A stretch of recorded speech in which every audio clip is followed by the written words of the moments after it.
Eh bien, bonsoir à tous les amis, supporters, supportrices parisiens, parisiennes, strasbourgeois, strasbourgeoises, supporters, supportrices d'autres clubs, amoureux, amoureux du football, bienvenue à vous les amis. Comme vous le voyez, voilà, je suis de retour à la maison. Après 2 semaines passées au Maroc, le retour des débriefs, des vidéos dans le décor habituel. Retour à la maison, ça fait plaisir, hein, on retrouve la famille, etc. Même si j'ai eu un gros pincement en cœur en partant, ce qui est normal. Pardonnez-moi dans ce débrief, les amis, parce que je suis très fatigué. J'ai quasiment très peu dormi depuis l'année dernière avec le voyage, tout ça, l'attente à l'aéroport, tout, bref. Donc, je suis très fatigué ce soir, mais je fais quand même le débrief à chaud, fatigué, mais à chaud, et on s'y tient. Voilà. Donc, toujours mieux, bien évidemment, dans ce genre de contexte, surtout, de faire un petit débrief d'une victoire, même si, les amis, dans cette victoire du Paris Saint-Germain, il y a quand même des choses que je n'ai pas trop aimées, notamment la compo de Luis Enrique. Luis Enrique, les amis, qui, pour moi, j'aime bien, moi, le turnover, j'aime bien, il faut faire tourner, mais j'ai trouvé que la compo de départ avait un petit peu trop tourné à mon goût. Voilà, bon, ça lui donne quand même raison, puisqu'on s'impose 4 buts à 2. D'accord, même si je pense que la rentrée de Kangingli a fait du bien. Mais ça, on va y revenir. Ensuite, j'avais dit dans mon avant-match que il fallait absolument s'imposer, il fallait absolument gagner après la défaite Arsenal et le match nul contre Nice juste avant la trêve internationale. On a eu aussi le petit coup de pouce de Lille qui a été faire 0-0 à Monaco. Donc là, ça nous permet ce soir, avec cette victoire, de reprendre la première place, à égalité de points avec Monaco, ok, certes, mais on reprend la première place au goal average. Mais j'avais dit dans mon match que peu importe, il fallait impérativement s'imposer, parce que là, on entame un gros calendrier au mois d'octobre. La semaine prochaine, c'est la Ligue des Champions, c'est à Eindhoven. Le prochain match, c'est à Marseille pour le classique. Et qu'il fallait commencer un petit peu à mettre le bleu de chauffe. Et voilà. Maintenant, on va retenir la victoire, c'est vrai. Un PSG qui a encore marqué pas mal de buts ce soir, qui met 4 buts à Strasbourg. Je vous avais dit dans l'avant-match que Strasbourg, c'était une équipe qui encaissait quand même également pas mal de buts, mais qui était capable d'en marquer, qui proposait du jeu, qui faisait de la transition rapide vers l'avant, qui ressortait proprement les ballons, qui avait des joueurs d'une très belle qualité niveau foot, des bons joueurs de ballon, et que c'était aussi une équipe qui se créait beaucoup d'occasions. J'avais dit que c'était aussi une équipe qui marquait donc pas mal. Et on l'a vu ce soir. Ils en prennent 4, ils en marquent 2. Sans un bon Donnarumma aussi, ils auraient pu en mettre plus. Mais nous aussi, on a eu aussi beaucoup d'occasions. On a eu le poteau de Mayoulou en première mi-temps. Il y a eu des beaux arrêts aussi du gardien strasbourgeois. J'ai quand même vu un bon match de foot, surtout la deuxième mi-temps. Moi, la première mi-temps, par exemple, je me suis pas mal ennuyé. Notamment un PSG un petit peu trop... je pense qu'en première mi-temps, si Strasbourg nous aurait un peu plus cherché, il nous aurait peut-être mis un peu plus en difficulté. Première mi-temps, j'ai vu un PSG un petit peu ronronnant. Ça avait la possession, mais tu vois, c'était un petit peu ronronnant. C'était pas. Je m'endormais. J'étais déjà très fatigué. Première mi-temps, je m'endormais. Deuxième mi-temps, ça a été mieux. D'ailleurs, première mi-temps, il y a 1-0 pour Paris. Tu mets qu'un but. Deuxième mi-temps, il y a 5 buts. Il y en a 2 Strasbourgeois et il y en a 3 Parisiens. Donc, c'est dire à quel point la deuxième mi-temps était quand même beaucoup plus intéressante en termes d'espace qui se libère, en termes d'intensité. Ça ronronnait un petit peu moins. Le PSG beaucoup mieux. Voilà. Après, tu encaisses quand même 2 buts. Un premier but de Strasbourg sur le 2-1, la réduction du score. Bah encore sur défensivement, hein, c'est quand même compliqué. Le but, Beraldo qui se fait complètement enrhumer, Beraldo à gauche, bon, on sait que c'est compliqué de toute façon. Ensuite, le but, une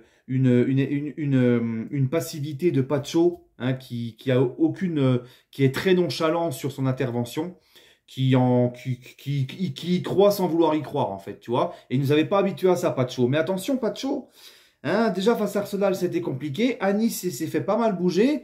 Et là, le but strasbourgeois, Beraldo qui prend l'eau, Pacho qui met pas le pied aussi fermement qu'il devrait le faire.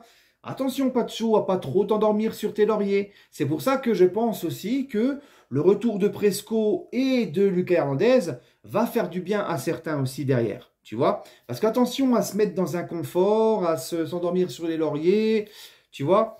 Bref. Et puis Strasbourg qui met ce deuxième but. Donc là, je vous explique un petit peu ce qui ne me plaît pas. C'est que le deuxième but de Strasbourg, il intervient heureusement dans le temps additionnel. Tu mènes 4-1. Donc il n'y a pas une grosse incidence.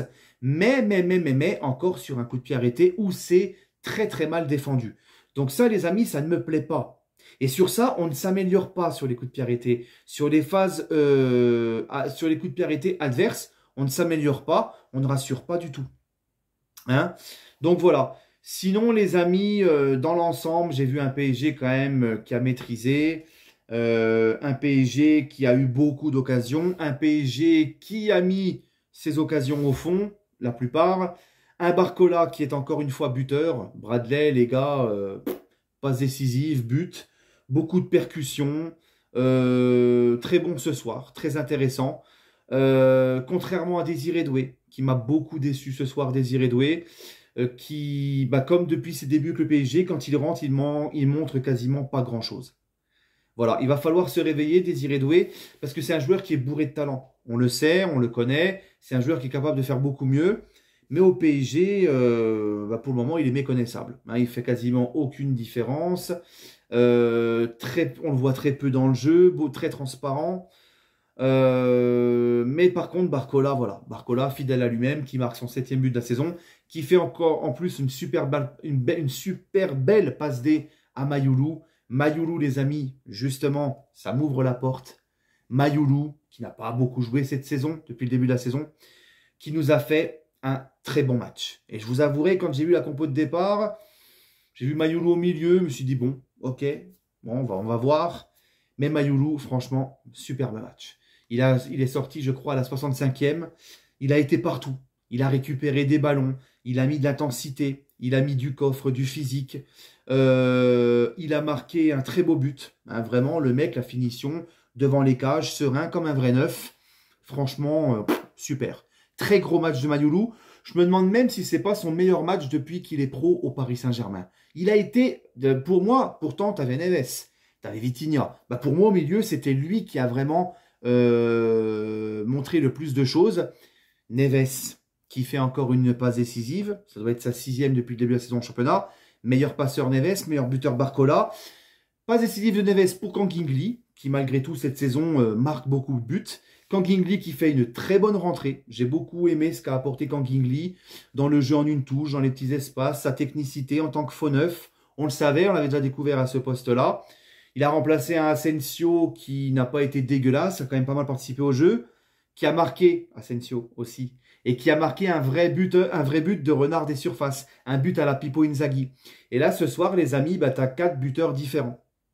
Voilà, donc là, on a revu un petit peu ce qu'on voyait dans le début de saison, quand on disait que voilà, il n'y a plus Kylian Mbappé, tu as perdu un joueur qui te plantait 40 buts dans la saison, mais chacun va mettre peut-être un peu plus de buts. C'est ce que nous expliquait aussi Luis Enrique. Et là, ce soir, encore une fois, t'en mets 4 avec 4 buteurs différents. Je vous dis, le seul truc qui m'a gêné, c'est la première mi-temps un petit peu ronronnante et cette passivité défensive sur le premier but et aussi, encore une fois, sur les coups de pied arrêtés. Mais sinon, parce qu'attention, les gars, Strasbourg, c'est pas une petite équipe cette année. Tu vois? Donc, je trouve que cette victoire va bien nous relancer la machine, va bien... Voilà les amis. Bref, en tout cas, c'était le plus important, c'était de renouer avec la victoire, retrouver les 3 points. C'est chose faite maintenant. Place aux choses sérieuses. On s'est bien lancé. On retrouve cette première place. Merci à Lille également.